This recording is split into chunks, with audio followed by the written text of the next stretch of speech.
Você deseja compreender por que ainda experimenta desejos sexuais como cristão e por que pode estar propenso a cometer pecados sexuais?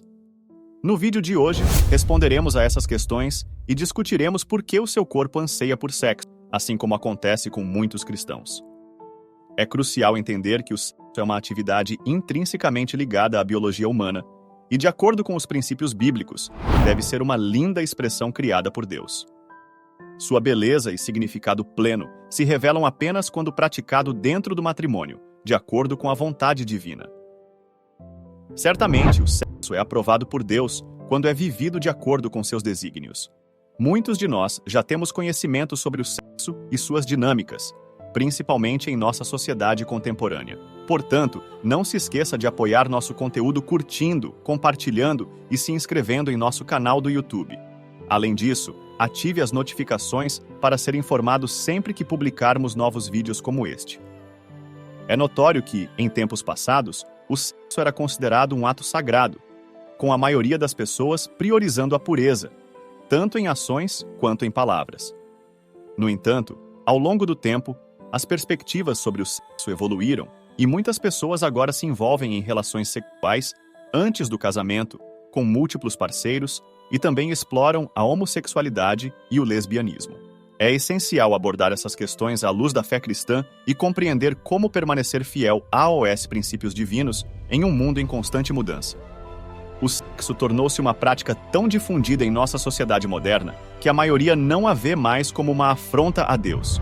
Se você cresceu em um ambiente assim, é provável que também não considere essas ações como pecados, devido à prevalência delas. No entanto, à medida que você amadurece em sabedoria e conhecimento de Deus, começa a compreender que seu corpo é o templo de Deus. Buscar agradá-lo naturalmente levará a uma consciência da necessidade de abandonar todas as formas de pecado sexual. 1 Coríntios, versículo 6. E nos ensina que nossos corpos são templos do Espírito Santo, recebido de Deus, e que não nos pertencemos, pois fomos comprados a um alto preço. Portanto, honrar a Deus com nossos corpos é um ato de amor e obediência a Ele. Quando você decide buscar a pureza diante de Deus, demonstra o quanto o ama. No entanto, pode ser uma jornada desafiadora. Muitas vezes, você se deparará com a luta contra a tentação e a recaída em pecados passados. Você questionará repetidamente como experimentar a vitória sobre o pecado, às vezes até duvidando da palavra de Deus, pois não vê mudanças imediatas em sua vida. Esses momentos podem ser frustrantes, levando-o a sentir-se envolvido em seus pecados, causando irritação, cansaço, lágrimas e orações aparentemente não respondidas. Diferentemente de muitos outros pecados, o sexo não é um pecado, mas sim a forma como é praticado e em que contexto. Portanto, buscar a pureza sexual envolve a compreensão das diretrizes divinas e o esforço contínuo para segui-las. Essa jornada pode ser desafiadora, mas é uma demonstração do seu amor e dedicação a Deus. É importante entender que o sexo é considerado pecado apenas quando praticado fora do casamento. Não podemos simplesmente orar para eliminar nossa necessidade sexual.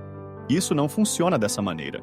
O primeiro passo para vencer os pecados sexuais é compreender o verdadeiro propósito do sexo. Um aspecto fundamental a ser compreendido é que o sexo foi criado como um meio de reprodução.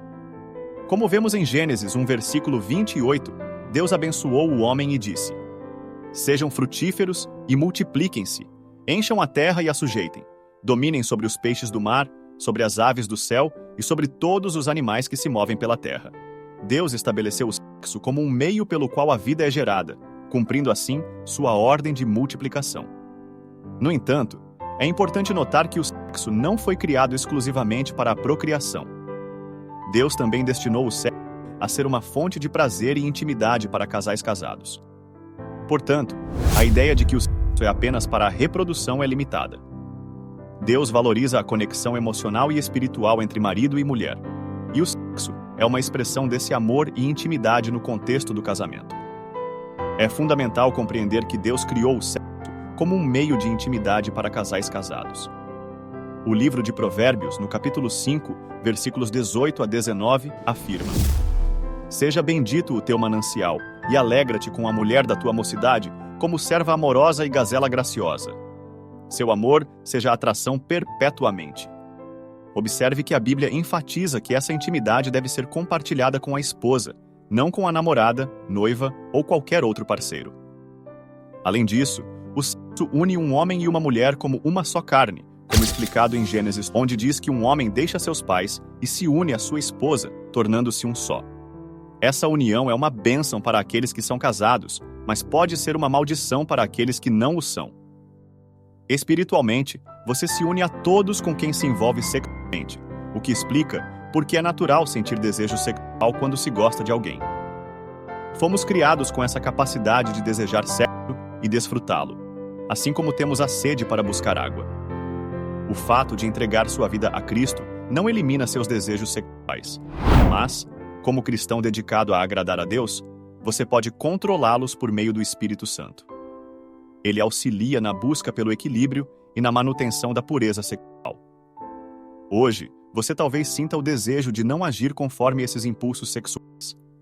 Como cristão, é crucial compreender a posição de Deus em relação à pureza e obedecer a Ele, visando nosso próprio bem-estar. O sexo fora do casamento pode complicar muito as coisas. Ao se envolver sexualmente com alguém que não é seu cônjuge, você se torna emocional e espiritualmente disponível para uma série de consequências negativas. Isso pode incluir desde doenças sexualmente transmissíveis até gestações indesejadas, e a lista continua. Muitos se perguntam como controlar esses impulsos sexuais. E aqui está a boa notícia. Estamos prestes a compartilhar dicas transformadoras. Primeiro, é essencial conhecer seus gatilhos. Estude a si mesmo e identifique as circunstâncias que despertam seu desejo sexual. É quando você está sozinho com alguém do sexo oposto? Ou quando ouve músicas ou assiste a filmes com cenas sexuais? Ser tocado por outra pessoa é um gatilho? Reconhecer esses fatores é o primeiro passo para a vitória. Segundo, evite esses gatilhos. Não basta apenas conhecê-los. Você deve se esforçar para evitá-los. Se assistir a filmes ou ler livros o desencadeiam, pare de fazê-lo. Em vez disso, ocupe-se com outras atividades, como explorar novos hobbies, como pintura ou patinação. Isso pode ajudar a redirecionar sua energia. Terceiro, não subestime o poder da oração e do jejum. Ao jejuar e orar regularmente, enfraquece sua carne e seus desejos carnais. Portanto, inclua essas práticas em sua vida espiritual. Por último, encha sua mente com a palavra de Deus. Ao estudar e meditar nas Escrituras, você fortalece sua base espiritual e mantém seu foco na busca da pureza. Filipenses capítulo 2, versículo 5, nos adverte a ter a mente de Cristo, o que só é possível quando nos dedicamos à leitura da palavra de Deus. Além das dicas mencionadas anteriormente, a quinta dica crucial é o controle de seus pensamentos. É vital manter seus pensamentos sob controle. Quando perceber que está tendo pensamentos impuros, é importante agir imediatamente para mudá-los conscientemente. Às vezes, confiar em Deus é a melhor opção, pois pode haver momentos em que se sentirá fraco e incapaz de controlar seus próprios pensamentos. Por exemplo, se seu gatilho são mulheres que se vestem de maneira provocante, lembre-se de que não pode controlar as escolhas dos outros. Nos dias de hoje, as pessoas têm o direito de se vestir como desejam. Nesse caso, confie na força de Deus. Ouça música gospel, que elevará seu espírito e exaltará o nome de Jesus. Recorra à oração, pedindo a ajuda de Deus para superar esses desafios. Além disso, pode praticar a glossolalia, que é uma forma precisa de oração. Aprenda a não se deter no que vê, desviando sua atenção do que pode ser uma tentação. No início pode ser difícil, mas com o tempo você se acostumará com seus gatilhos e eles deixarão de exercer esse poder sobre você. Se este vídeo foi útil, por favor, compartilhe-o e inscreva-se em nosso canal do YouTube. Agradecemos por nos ouvir e que Deus o abençoe em sua jornada.